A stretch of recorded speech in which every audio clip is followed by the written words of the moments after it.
Radhe Radhe. Beautiful glowing clear face किसे नहीं पसंद। हमारा स्किन टोन चाहे जो भी हो, फेयर हो, मीडियम हो या डस्की हो, अगर हमारा फेस क्लीन और फेस पे ग्लो रहता है तो खूबसूरती अपने आप ही बढ़ जाती है। हमारे फेस की खूबसूरती बनाए रखने के लिए हमें होम रेमेडीज़ के साथ साथ कभी कभी फेशियल या क्लीनअप भी लेना पड़ता है। ये फेशियल या क्लीनअप आप घर पे भी ले सकते हैं या बाहर जाके सैलून या पार्लर में भी आप ले सकते हैं। फेशियल कराने के बाद आपकी स्किन से डेड स्किन तो हट ही जाती है, साथ ही साथ आपके फेस में एक ग्लो भी ऐड हो जाता है। मगर प्रॉब्लम उनके लिए हो जाती है जिनके फेस पे हेयर है, मतलब जिनके फेशियल हेयर है। उनके फेस पे उतना ग्लो नहीं आ पाता है क्योंकि फेशियल हेयर की वजह से वो ग्लो कहीं ना कहीं दब के रह जाता है। ऐसे में हमारे पास दो ही ऑप्शन बचते हैं। इनमें से पहला ऑप्शन होता है ब्लीच। ब्लीच भी उन फेस पे परफेक्ट रिजल्ट देता है जिनके फेशियल हेयर थोड़े लाइट होते हैं या नॉर्मल होते हैं। ब्लीच हमारे फेशियल हेयर का कलर चेंज करके हमारे स्किन टोन का कर देता है, जिससे हमारा स्किन टोन लाइट दिखने लगता है। पर जिनके फेशियल हेयर थोड़े थिक होते हैं, ब्लैक कलर के होते हैं, उन पे भी ब्लीच रिजल्ट देता है, बट फेशियल हेयर थिक होने की वजह से वो नोटिस होने लगते हैं। ऐसे में हमारा दूसरा और लास्ट प्रोसेस होता है फेशियल रिमूवल प्रोसेस, यानी कि आपके फेशियल हेयर को रूट से ही अलग कर दिया जाए। फेशियल हेयर रिमूव करने का भी प्रोसेस डिफरेंट होते हैं। बहुत लोग फेशियल हेयर थ्रेड से भी करते हैं, जिनमें आपको दर्द ज़्यादा हो सकता है। इसके अलावा बहुत लोग रेज़र का भी यूज़ करते हैं। रेज़र यूज़ करने में कोई प्रॉब्लम नहीं है, इसमें आपको कोई पेन नहीं होगा, मगर 2 से 4 दिन में ही आपको अपने फेस पे हेयर ग्रोथ फील होने लगेगी। इसमें थर्ड और लास्ट ऑप्शन होता है फेस वैक्स। फेस वैक्स से आपके हेयर रूट से निकल जाते हैं, जिससे आपकी हेयर ग्रोथ 15 से 20 दिन के बाद ही आती है। मतलब अगर आप एक बार फेस वैक्स कराते हैं तो नेक्स्ट टाइम आपको 20 से 25 दिन के बाद ही इसकी नीड होने वाली है। फेस वैक्स में थ्रेड के अकॉर्डिंग कम पेन होता है। फेशियल हेयर ग्रोथ की भी टाइमिंग अलग अलग हो सकती है सबकी, जिस प्रकार हमारे हेयर ग्रोथ की टाइमिंग अलग अलग होती है। जब हम फेस वैक्स कराते हैं तो हेयर तो रिमूव होते ही हैं रूट से, साथ ही साथ हमारी डेड स्किन भी निकल जाती है, जिससे हमारी स्किन क्लियर दिखती है। वैक्स डिफरेंट टाइप की होती हैं, जैसे कि मैंने आपको पहले की भी वीडियो में बताया है। मार्केट में डिफरेंट टाइप के वैक्स अवेलेबल हैं, जैसे कि Rica wax, honey wax, Brazilian wax, bean wax, gel wax और क्रिस्टल वैक्स। ऐसे और भी वैक्स होते हैं। इनमें से ये सारे वैक्स फेस वैक्स के लिए सही नहीं होते हैं। इनमें से ब्रिजिलियन वैक्स और बीन वैक्स ही परफेक्ट होता है फेस वैक्स के लिए। बहुत सारे पार्लर में मैंने देखा है कि फेस वैक्स के लिए लोग रिका वैक्स या हनी वैक्स यूज़ करते हैं, जो बिल्कुल गलत है। फेस वैक्स के लिए ब्रिजिलियन वैक्स या बीन वैक्स परफेक्ट होता है। बीन वैक्स को कटोरी वैक्स भी कहा जाता है। जिन भी वैक्स में स्ट्रिप यूज़ होता है, जैसे रिका वैक्स या हनी वैक्स, इन्हें फेस पे यूज़ नहीं करना चाहिए क्योंकि इससे आपकी स्किन पील होने के चांसेस रहते हैं। आप कभी भी अगर घर पे या बाहर जाके वैक्स करा रही हैं तो ध्यान रखिए वो वैक्स ब्राज़ीलियन वैक्स या बीन वैक्स या जिसे कटोरी वैक्स कहते हैं वही होना चाहिए। अगर आप फेस वैक्स कराने जा रही हैं और आपका फर्स्ट टाइम है तो बहुत ज़्यादा केयरफुल होके कराइएगा या करिएगा। एक बात मैं यहाँ मेंशन करना चाहूँगी जो कि बहुत इम्पॉर्टेंट है। अगर आपकी शादी होने वाली है, आपकी शादी की डेट फिक्स हो गई है और आप फेस वैक्स के बारे में सोच रही हैं, तो अपनी शादी के डेट से 1 से 2 महीना पहले ही आप एक बार फेस वैक्स करा के ज़रूर देख लें। एट ए टाइम आपको वैक्स बिल्कुल नहीं कराना चाहिए क्योंकि आपको भी नहीं पता कि वो वैक्स आपके फेस पे क्या रिजल्ट देगा। अगर फेस वैक्स कराने के बाद आपके स्किन में किसी भी प्रकार की कोई प्रॉब्लम नहीं है तो आप शादी की डेट से 2 दिन पहले फेस वैक्स करा सकती हैं। फेस वैक्स कराने के बाद आपके मेकअप का लुक भी बहुत अच्छा आता है, आपका मेकअप ज़्यादा स्टे भी करता है, फ्लॉलेस भी दिखता है। महंगे से महंगा फाउंडेशन भी आपके फेशियल हेयर को छिपा नहीं सकता है। कभी कभी ऐसा होता है कि हमारे फेस पे काफ़ी हेयर हैं और हम फेस वैक्स नहीं कराना चाहते हैं और शादी की डेट भी पास आ गई है, तो ऐसे में आप सिर्फ और सिर्फ रेज़र का ही यूज़ करें, ताकि उसके बाद अगर आप मेकअप भी लें तो आपके चेहरे पे कोई दाना या पिंपल ना हो और मेकअप के प्रोडक्ट से आपके स्किन को कोई भी साइड इफ़ेक्ट ना हो। अगर आप मेकअप करने के तुरंत पहले ही फेस वैक्स कराते हैं तो ऐसे में आपके फेस पे साइड इफ़ेक्ट होने के चांसेस बहुत ज़्यादा हो जाते हैं। हो सकता है कि आपके स्किन पे दाने भी निकल जाएं। जब भी आप फेस वैक्स बाहर कराने जाएं, एक अच्छे और प्रोफेशनल जगह ही जाएं। जैसे कि मैंने आपको बताया कि वैक्स से हमारी डेड स्किन भी निकलती है, जो कि हर 28 दिन में आती है। इस पे फेस वैक्स करना चाहती हैं तो कम से कम 1 महीने का गैप होना चाहिए, या सिर्फ आप ओकेजनली फेस वैक्स भी ले सकती हैं। आज की वीडियो में मैं आपको फेस वैक्स बताने वाली हूँ, साथ ही साथ ये भी बताने वाली हूँ कि क्या क्या सावधानियाँ रखनी चाहिए आपको फेस वैक्स करते समय, और फेस वैक्स करने के बाद आपको क्या क्या नहीं करना चाहिए, यानी कि फेस वैक्स के बाद आपको क्या प्रिकॉशन लेना है, ये भी आज के वीडियो में मैं आपको बताऊंगी। फेस वैक्स का प्रोसेस सेम ही होता है, चाहे आप बॉडी के किसी भी पार्ट पे करें, मतलब जिस साइड आपकी हेयर ग्रोथ है वैक्स एप्लीकेशन उसी साइड होगा और उसे निकालने का प्रोसेस अपोजिट साइड से होता है। यही रूल आपको फेस वैक्स में भी फॉलो करना है। ब्राज़ीलियन वैक्स या बीन वैक्स या जिसे आप कटोरी वैक्स कहते हैं, उनमें स्ट्रिप का यूज़ नहीं होता है। ये वैक्स हम थोड़ा थिक लगाते हैं और उसी वैक्स को कुछ सेकंड के लिए छोड़ दिया जाता है, उसके बाद उसे रिमूव कर दिया जाता है। फेस पे सबसे ज़्यादा थिक हेयर हमारे साइड लॉक पे आते हैं, अपर लिप पे आते हैं, चिन एरिया पे आते हैं और लोअर चिन एरिया पे आते हैं।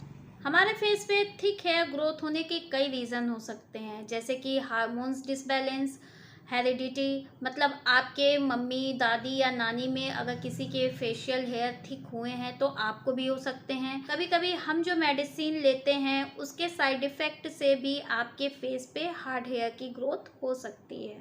इन सब के अलावा एक और प्रोसेस होता है हेयर रिमूवल का, जिसे कहते हैं लेज़र ट्रीटमेंट। अगर आप लेज़र ट्रीटमेंट के बारे में सोच रही हैं तो ये जानना आपके लिए ज़रूरी है कि लेज़र ट्रीटमेंट में कम से कम आपको 4 से 5 सिटिंग लगता है और ये कॉस्ट में भी बहुत हाई होता है। इस प्रोसेस में आपको पेन भी बहुत होता है, क्योंकि इस प्रोसेस में आपके जो फेशियल हेयर के रूट होते हैं उन्हें बर्न कर दिया जाता है, जला दिया जाता है, जिससे आपके हेयर ग्रोथ नहीं आते हैं। बट इसमें भी आपको 100% की गारंटी नहीं मिल सकती है कि वो हेयर फिर आपके फेस पे नहीं आ सकते हैं। तो अगर आप लेज़र ट्रीटमेंट कराने जा रही हैं तो इन सारी बातों का ध्यान रखिएगा। आज के वीडियो में मैं जो फेस वैक्स यूज़ करने वाली हूँ वो सीसोल कंपनी का बीन वैक्स है। बीन वैक्स डिफरेंट कंपनी में डिफरेंट कलर के हो सकते हैं। बीन वैक्स आपको मार्केट में ईजिली मिल जाएगा। बीन वैक्स यूज़ करने का एक बड़ा रीज़न ये भी है कि ईजिली आप इसे अपने वैक्स हीटर में डाल सकते हैं। अगर आप ब्राज़ीलियन वैक्स यूज़ करना चाहते हैं तो वो भी यूज़ कर सकते हैं। कुछ कंपनी जैसे O3 और सारा, इनके ब्राज़ीलियन वैक्स क्यूब में आते हैं, वहीं कुछ कंपनी के ब्राज़ीलियन वैक्स कैन या डब्बे में आते हैं। इसे आप डायरेक्ट अपने हीटर में भी रख के गर्म कर सकते हैं, जो कि बहुत ज़्यादा टाइम लेता है, या फिर आप इसे मेल्ट करके अपने वैक्स हीटर में ट्रांसफ़र कर सकते हैं। ब्राज़ीलियन वैक्स को वैक्स हीटर में ट्रांसफ़र करना ही बहुत बड़ा टास्क हो जाता है। ऐसा इसलिए कह रही हूँ क्योंकि मेरे साथ एक ऐसा इंसिडेंस हो चुका है जिसमें मेरा राइट हैंड बुरी तरीके से जल चुका था। इसलिए मैं आपसे बार बार कहती हूँ कि आप कोई भी वैक्स यूज़ करें, बहुत ही केयरफुल होके यूज़ करें। आज के वीडियो में दिखाए गए प्रोसेस से अगर आप फेस वैक्स करते हैं तो आपको बेहतरीन रिजल्ट तो मिलेगा ही, साथ ही साथ आपको पेन भी कम होगा और आपके स्किन को कोई नुकसान या हार्म नहीं होगा। घर पे वैक्स करने के लिए आपको wax heater, aloe vera gel, bean wax powder और एक वुड स्पैचुला की नीड होगी। तो चलिए स्टार्ट करते हैं आज का वीडियो। ये हमारी आज की क्लाइंट हैं जिन पे हम फेस वैक्स करने वाले हैं। फेस वैक्स करने से पहले मैंने इनके फेस को क्लिंजर से क्लीन कर लिया था और उनके फेस को अच्छी तरीके से ड्राई होने के बाद मैं पाउडर का एप्लीकेशन कर रही हूँ पूरे फेस पे। पाउडर एप्लीकेशन के बाद हम अपने वैक्स को एक बार चेक करेंगे। ये बीन वैक्स है, इसे यूज़ करने से पहले अपने हाथों पे लगा के ज़रूर चेक कर लें। सबसे पहले हम साइड लॉक पे एप्लीकेशन करेंगे। हम जब भी एप्लीकेशन करेंगे ब्राज़ीलियन वैक्स या बीन वैक्स का छोटे-छोटे पैचेज़ में ही मतलब छोटे-छोटे टुकड़े में ही एप्लीकेशन करेंगे ताकि आपको उसे निकालने में ईज़ी हो। जब भी आप वैक्स का एप्लीकेशन करें जो एंड पॉइंट हो उसे थोड़ा थिक रखें ताकि वो ईज़िली रिमूव हो सके। जब भी आप छोटे-छोटे टुकड़े में फेस वैक्स करें तो ये ध्यान रखें कि 2 टुकड़े आपस में एकदम से जॉइंट ना हो। अगर ऐसा होता है तो उन्हें निकालने में थोड़ी दिक्कत हो सकती है आपको। अब मैं फ़ोरहेड पे एप्लीकेशन कर रही हूँ वैक्स का। जैसे कि फ़ोरहेड पे हेयर ग्रोथ जो होती है वो लेफ़्ट हैंड साइड का लेफ़्ट साइड होता है और राइट हैंड साइड का राइट साइड होता है। जब भी फ़ोरहेड पे आप वैक्स एप्लीकेशन करें बहुत ही केयरफुली करें क्योंकि ये वैक्स आपके आईब्रोज़ पे नहीं लगनी चाहिए।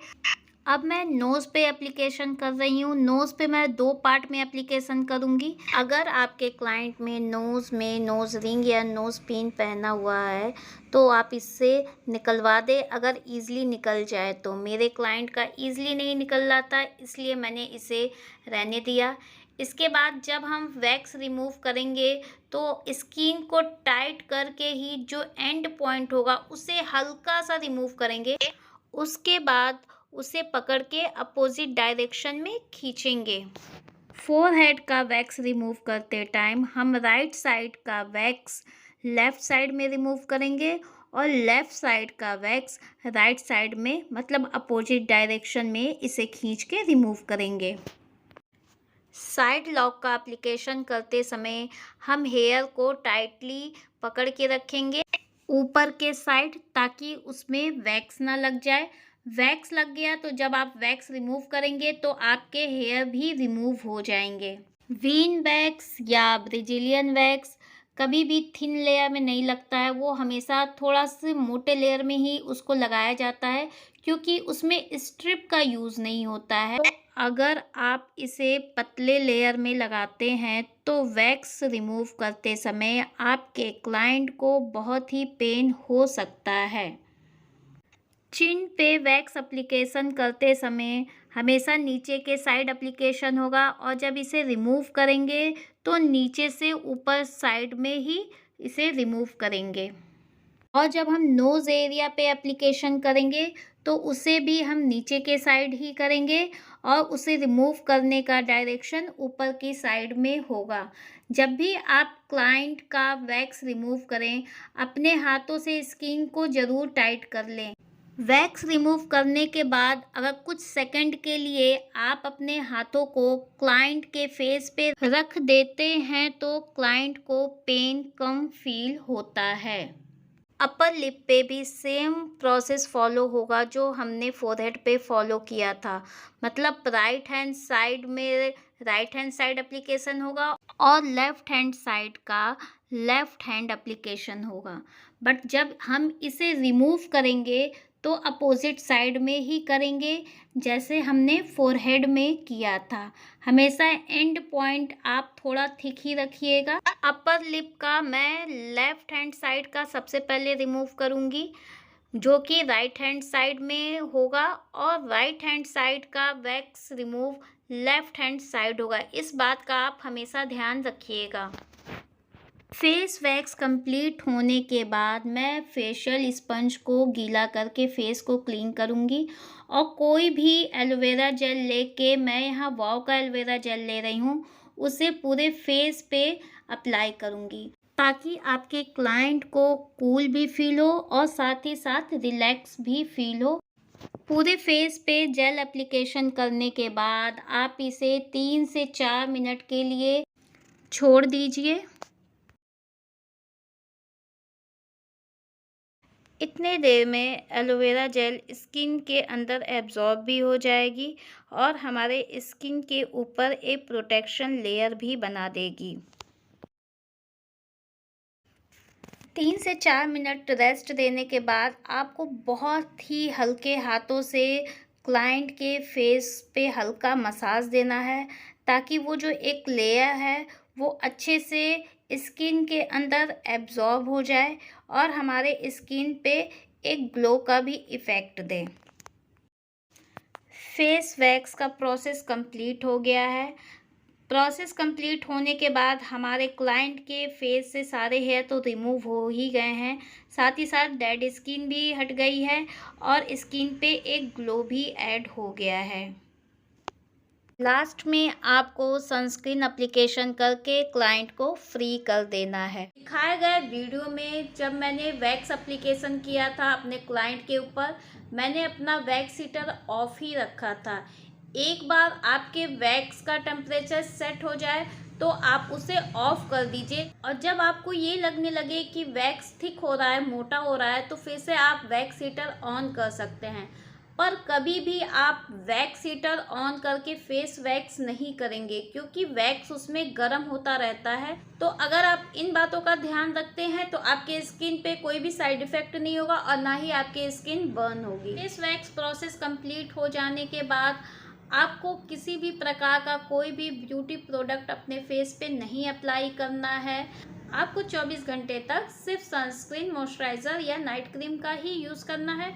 फेस वॉश या फेस क्लींजर का भी यूज़ नहीं करना है आपको 24 घंटे तक। फेस वैक्स के तुरंत बाद आपको डायरेक्ट सनलाइट में नहीं जाना है। अगर सनलाइट में निकलना ज़रूरी है तो प्रोटेक्शन के साथ ही निकलें।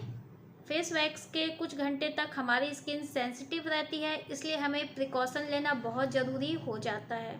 तो अगर आप फेस वैक्स घर पे ही करने का काफ़ी लंबे समय से सोच रहे थे तो आज ही फॉलो कीजिए दिखाए गए वीडियो के प्रोसेस को। अब मुझे कमेंट करके बताइए कैसा रहा इसका रिजल्ट। अगर आज का वीडियो आपको यूज़फुल लगा, अच्छा लगा, तो इसे लाइक कीजिए, सब्सक्राइब कीजिए और शेयर भी कीजिए अपने फ्रेंड्स के साथ। मैं मिलूंगी आपको नेक्स्ट टाइम एक कमाल के वीडियो के साथ। तब तक के लिए राधे राधे, धन्यवाद।